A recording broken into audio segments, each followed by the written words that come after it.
Deuxième partie de Club Estac, toujours avec Michel Padovani, l'entraîneur adjoint comme invité. Padovani. Et le I se prononce pas trop, c'est ça, hein? Padovani.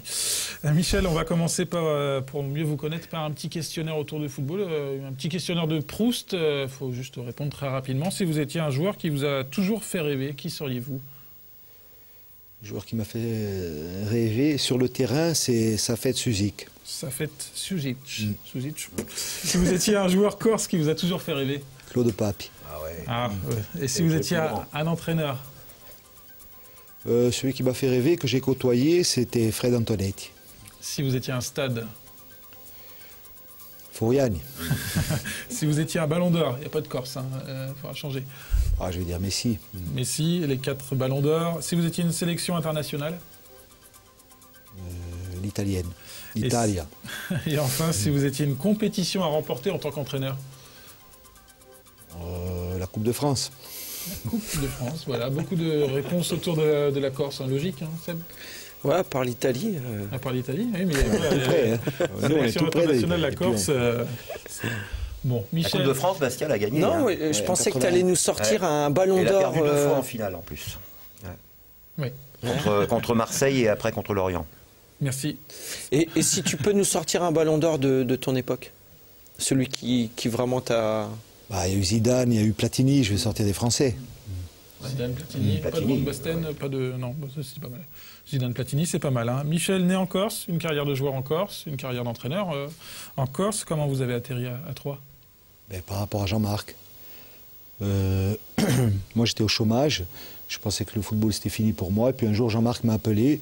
Et 3 jours après, je me suis retrouvé au siège de l'Estac en train de signer.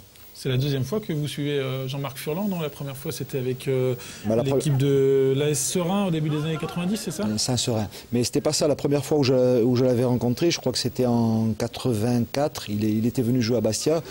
Et moi, j'ai débuté. Donc, on avait joué ensemble pendant une saison, D1. Et après, on s'est retrouvés. Moi, j'étais au chômage encore. C'était en 89, je crois. Et j'avais un copain qui avait envoyé des CV un peu partout. Et lui, il a vu le CV, il a dit que c'est lui qu'il faut prendre. Et je me suis retrouvé 3 ans à Saint-Seurin-sur-Lise, en D2, on a joué pendant 3 ans ensemble. Bon, Jean-Marc Furlan, conseiller Pôle emploi de Michel Padovani, c'est ça un petit peu? Voilà, chaque fois que ça va mal. Qu'est-ce qui vous a séduit quand même dans le discours de Jean-Marc Furlan pour vous faire venir ici? Moi, il n'y a pas eu de discours. Tout ça, il m'a appelé, il m'a dit tu es libre? J'ai dit oui. Donc, il dit tu peux venir jeudi? Oui, le jeudi, je me suis présenté. On a discuté. Et après, bon, comme je t'ai dit, je n'avais pas à réfléchir, j'étais au chômage. Et j'ai dit oui de suite. Vous avez pensé à arrêter justement la carrière d'entraîneur dans le football? Ah oui, j'avais été déçu. Moi, mon club, c'est Bastia. J'ai passé 36 ans à Bastia. Joueur, entraîneur, donc j'ai passé 36 ans. C'était beaucoup. Et donc, ça s'est mal passé, la rupture, avec les nouveaux dirigeants. Et donc, comme c'était mon club, je me suis même pas mis... j'ai même pas cherché un club. J'ai dit, bon, c'est bon, j'arrête. Après, au bout d'un an, j'ai été relancé par un petit club de DH. Du nez bio. Donc j'ai repris et puis après il y a eu cette proposition de Jean-Marc, donc j'ai pas hésité. Proposition saisie. Avant votre arrivée, il y avait déjà un adjoint, Jean-Marc Philippon. Vous êtes 2 aujourd'hui. Il y est toujours. Vous êtes 2 adjoints aujourd'hui. Quel est votre rôle précis au quotidien auprès de Jean-Marc Furlan? Jean-Marc, lui, s'occupe, c'est plus un adjoint technique. Et moi, je vais dire que je suis plus un adjoint tactique, je dirais. Voilà, en gros, c'est ça, quoi. Et au quotidien, donc ça c'est côté tactique. Au cours des matchs, c'est pareil, c'est le même principe? C'est façon Jean-Marc il donne son avis, je donne le mien. Et au niveau des entraînements, c'est plus moi qui anime que lui, quoi, je dirais. Seb, c'est facile d'avoir 2 entraîneurs adjoints quand on est joueur? On sait vers qui se retourner? Quand on est joueur? Ouais, j'ai dû connaître ça un peu par le passé.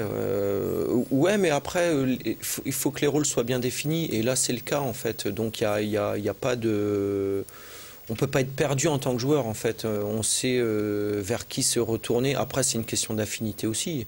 Un joueur peut plus se retourner sur Michel ou vers Jean-Marc suivant les affinités qu'ils ont.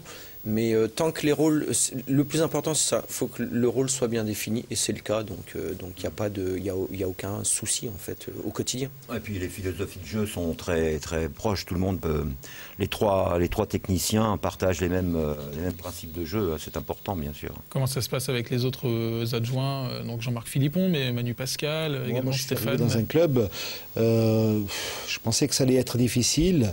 Et ça s'est passé normalement, je pense. Les gens ont été très gentils avec moi, ils m'ont très bien accueilli et ça s'est très bien passé. Vous voyez rester longtemps ? Il n'y a pas eu de problème. Vous voyez rester longtemps ici ? Ça, je ne sais pas. Je ne sais pas du tout, je ne sais pas comment ça va se passer. Je sais qu'un jour, je vais rentrer chez moi. Mais ici, j'ai vraiment été bien accueilli. Justement, vous regrettez de temps en temps votre Corse natale, notamment au niveau météo ? Pas trop, parce que je suis venu ici pour travailler, donc je me suis mis dans la tête que je pense pas trop à la Corse, quoi. Je travaille et j'essaye de passer au-dessus, quoi. Un petit peu un manque de soleil quand même et de mer. Hein, ouais, le soleil, par contre, on le voit pas beaucoup ici. Et la mer encore moins. La mer. Je la côtoyais tous les jours. C'est vrai que quand j'avais joué à Saint-Seurin, elle m'avait manqué. Elle m'avait énormément manqué. Là, pour l'instant, j'y pense pas trop. Il faut aller au lac. Le lac de la Forêt d'Orient est très joli. C'est pas du tout la même chose. Ça manque de sel. Michel est arrivé dans un club qui vient de monter en Ligue 1. Donc là, il est tout de suite au plus haut niveau. C'est quand même important. Ouais, mais c'était pas évident quand même d'arriver dans un club où l'équipe venait de monter, tout ça. Moi, je sais que j'ai fait attention quand je suis arrivé. Je suis rentré prudemment dans le groupe. Il y a une image du club de l'Estac qui est véhiculée un peu partout en France. C'est un club familial. Est-ce que toi, c'est aussi ton impression en arrivant? Alors moi, j'arrivais d'un club familial, parce que Bastia, il y a une image aussi, c'est quand même familial. Et ici, je trouve que la famille, elle est mieux représentée qu'à Bastia, quoi, je dirais. Ah oui, pourtant, la famille corse... Oui, mais je sais pas. Ici, je pense que c'est beaucoup plus famille qu'à Bastia. C'est un peu plus petit aussi, non? Peut-être. Non, Bastia, c'est exactement les... Il y a le président Mazzoni. Voilà, un petit peu corse. Silvio. Un mot quand même sur ce match contre Bordeaux. Hein. Jean-Marc Furlan était suspendu. C'est vous qui avez été coach? Oui, j'étais coach. Bon, il y avait Jean-Marc, on était tous... Ouais. Ben, je dis, on était un point à l'extérieur, bravo. Voilà, il y a eu le retour de Bréchet, ça a stabilisé la défense. Et puis, moi, je pense que depuis le match de Rennes, on est plus stable. On est plus stable et on est sur une dynamique. Et cette dynamique, ça s'est vu à Bordeaux, quoi. Et sur ce match à Bordeaux, il y avait un petit peu de fierté ou pas du tout d'aller serrer la main de Francis Gillot, de faire partie j'y ai pas pensé. Puis d'ailleurs, j'ai été surpris parce que Jean-Marc m'avait dit qu'il viendrait quand même sur le banc. La première fois qu'on a appris sa suspension, il a dit qu'il viendrait quand même. Donc, j'y ai pas pensé. J'étais surpris quand on est arrivé sur le banc. Et donc, j'ai demandé à Jean-Marc s'il voulait y aller. Il n'a pas voulu y aller, Jean-Marc Philippon. Donc, je suis allé, je serrai la main, même pas du tout impressionné. Hein. Bon, on reverra les images. J'ai l'impression même qu'il m'a pris un peu de haut. Francis Gillot, il est assez froid, hein, déjà. Ah ouais, j'ai trouvé assez froid. De naturel. Alors, nos téléspectateurs ont la possibilité de réagir sur le Facebook de l'émission, facebook.com/Club Estac. Parmi les questions, celle de Christian. Avez-vous les mêmes idées que Jean-Marc Furlan? Sinon, si ce n'est pas le cas, est-ce que l'entraîneur tient votre avis en compte? Non, moi, je suis arrivé ici, je vous dis, j'ai les mêmes idées, exactement les mêmes idées que Jean-Marc. C'est plus simple, donc au quotidien, vous pouvez lui souffler quand même quelques pistes. Non, des fois, je lui dis toujours ce que je pense. Je lui dis toujours ce que je pense, et donc à partir de là, il écoute et après il prend ses décisions. Et généralement, il tient compte de des fois oui, des fois non. Bon, voilà. Des fois oui, des fois non. Mais bon, le propre d'un adjoint, c'est de dire à chaque fois ce qu'il pense à l'entraîneur. Après, lui, il prend, il laisse. C'est lui qui a le dernier choix à chaque fois. C'est partout la même chose, je pense. Classique, mais c'est important que les adjoints puissent... Et Jean-Marc était demandeur aussi de ça. Hein, c'est le chaque fois qu'on a avoir l'avis de chacun. Voilà, et, voilà. Chaque fois qu'il a une après, il y en a un qui doit trancher, décision à prendre, il prend l'avis de tout le monde. Dans le vestiaire, il prend l'avis de tout le monde. Bon, autre question, celle d'Antoine. Comptez-vous entraîner une équipe seule avant la fin de votre carrière? On précise quand même que vous avez assuré 2 fois l'intérim du côté de Bastia et puis la saison dernière, donc on l'a dit, en DH du côté de Nebbio. Nebiu. Ouais, mais ça, c'est pas le Nebiu, c'était de la rigolade. Quand j'ai assuré l'intérim en D1 à l'époque à Bastia, à la place de Ciccolini, l'entraîneur que j'avais remplacé, il restait 6 matchs et on avait 30 points. Il fallait qu'on gagne 4 matchs pour se maintenir. On les a gagnés, mais on ne s'est pas maintenu parce que cette année-là, il fallait. Et on se sauvait à 44 ou 45.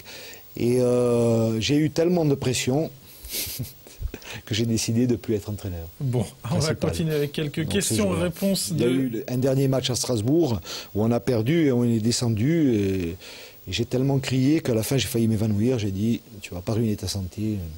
Donc j'ai pris ma décision ce soir-là.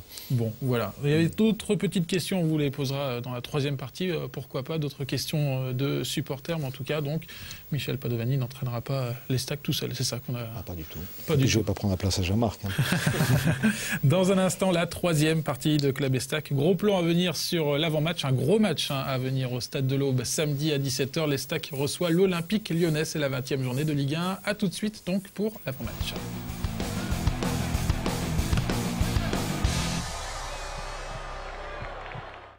Au stade